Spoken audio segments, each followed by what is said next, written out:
વાત કરવી છે સૂત્રાપાડાનું ઝાલા વડોદરા ગામ કે જ્યાં વર્ષ 2023માં ક્ષાર અંકુશ વિભાગ દ્વારા ભરતી નિયંત્રણ યોજનાનું કામ હાથ ધરવામાં આવ્યું।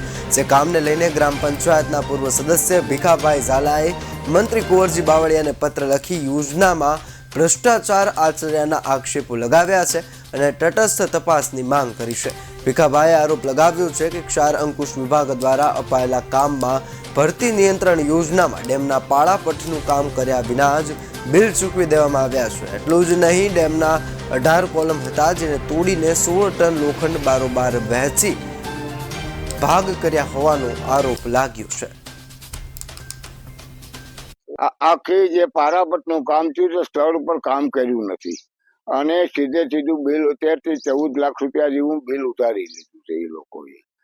પ્લસ જે કોલમ હતા 18 ગેટ હતા, જાડી પ્લેટો એકદમ જે ગેટ ખોલવા માટેની એ લોકોએ તોડી અને એ લોખંડ કાઢીને બારોબાર વેચી નાખ્યું। સરકારના નિયમ ખરેખર એ કસ્ટડીમાં લઈ અને જાહેર વેચવું જોઈએ અને એ પૈસા ગવર્મેન્ટમાં જમાતા હોય છે।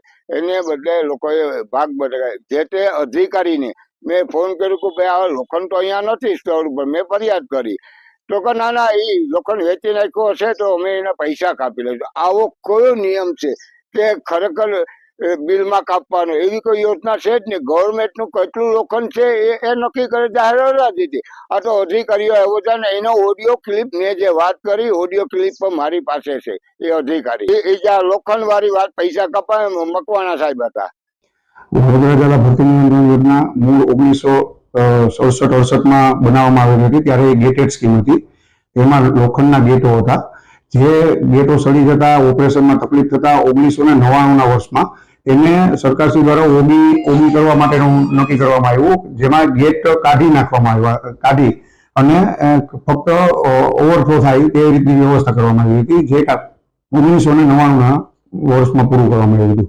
ત્યારબાદ આ ગેટમાં જે ગેટ ઉભા રાખેલા હોય તેના પિયર્સ ઉભા હતા,